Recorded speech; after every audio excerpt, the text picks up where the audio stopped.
Hello, chào mừng các bạn đã trở lại với Simpson Sài Gòn Channel ha.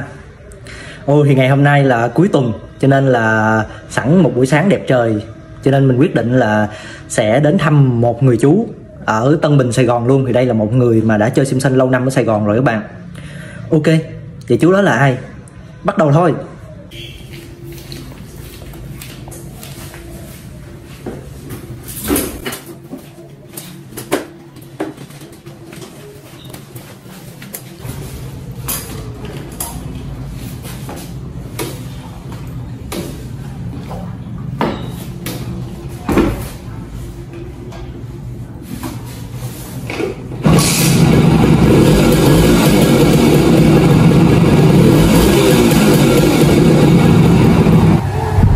Đây là chú Nghi Lê nè các bạn. Còn đây là anh Tệ, một thành viên mới của hội Simpson. Ảnh cũng mới chơi đây thôi nhưng mà rất là tâm huyết nha các bạn. Đó, đang chăm xe đồ. Chú Nghi. Trời hôm nay khá là đẹp hả các bạn. Thì đây là có hai chiếc S51 Enduro, còn chiếc của mình là Simpson S51 bản thường. Rồi, đã.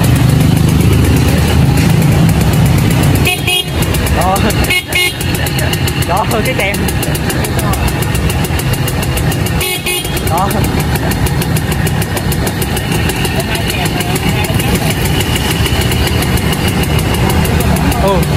Đèn. Dạ. Đúng đẹp luôn. Dạ, đúng.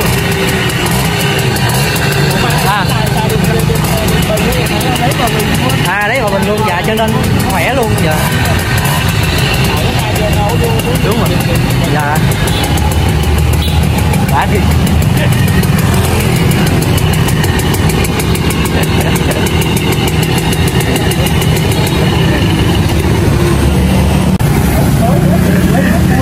Chú kêu bạn rồi.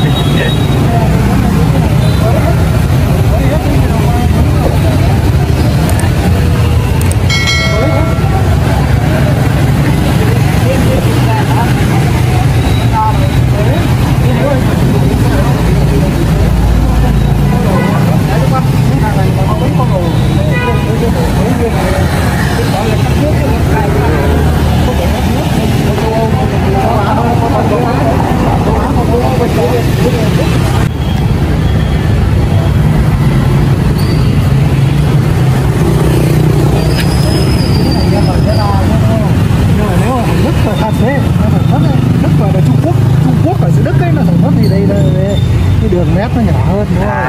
Đấy, cái mép chứ nó nhỏ hơn đấy không? Dạ. Nó khi của nó chứ nó khác hơn một chút.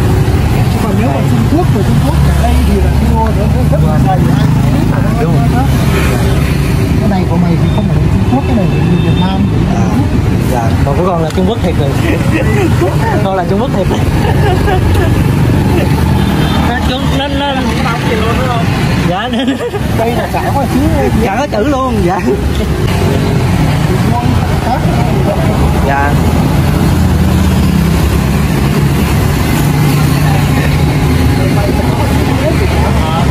Thì đây không chữ nghĩa thì đưa ở đây cũng không chữ nghĩa. Còn có chữ nữa thì Trung Quốc, ở đây là Trung Quốc ngoài 8. Nhưng mà công nhận nổ nha. Anh Tệ đạp lại phát.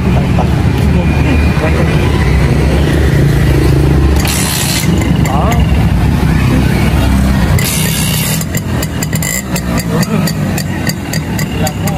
Rất ghê. Cô chú nghe cũng hay nữa. Chú cũng hay.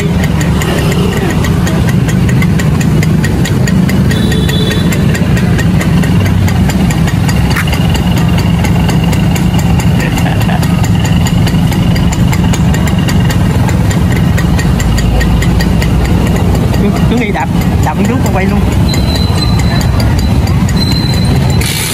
Đó.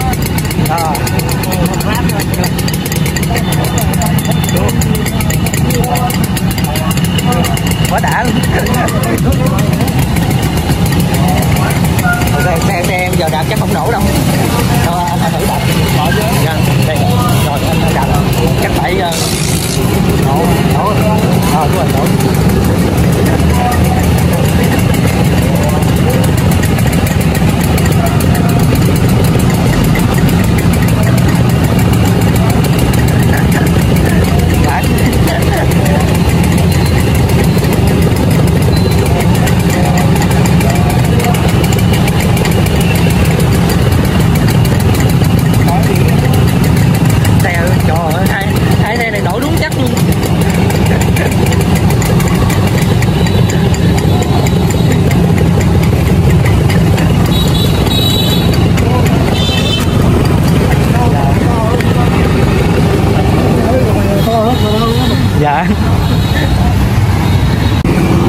trên đường về các bạn ơi, về được tới Cityland Gò Vấp rồi.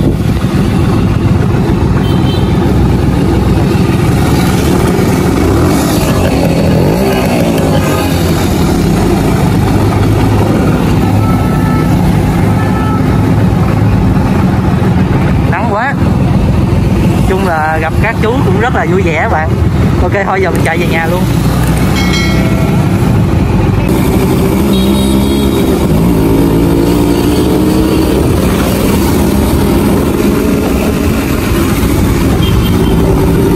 Nó tôi sống luôn.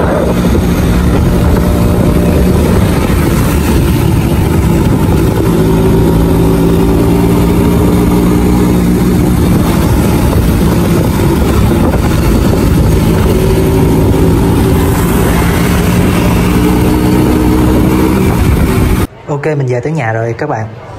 Thì từ Gò Vấp chỗ mình đang sinh sống đến chỗ chú Nghi là ở dưới Tân Bình á, là cỡ 8 cây mấy 9 cây, thì được đi được về cũng mười mấy cây đó. Để mình coi mình chạy. Ồ, trùng hợp quá, hôm nay là 1000 km rồi các bạn. Vậy là từ lúc mà mình lắp đồng hồ tới giờ mình đã chạy được 1000 km rồi. Khó săn lại bạn ơi.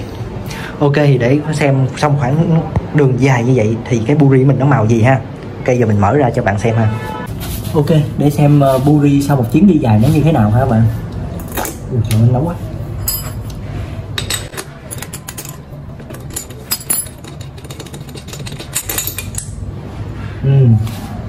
Màu cũng khá đó các bạn.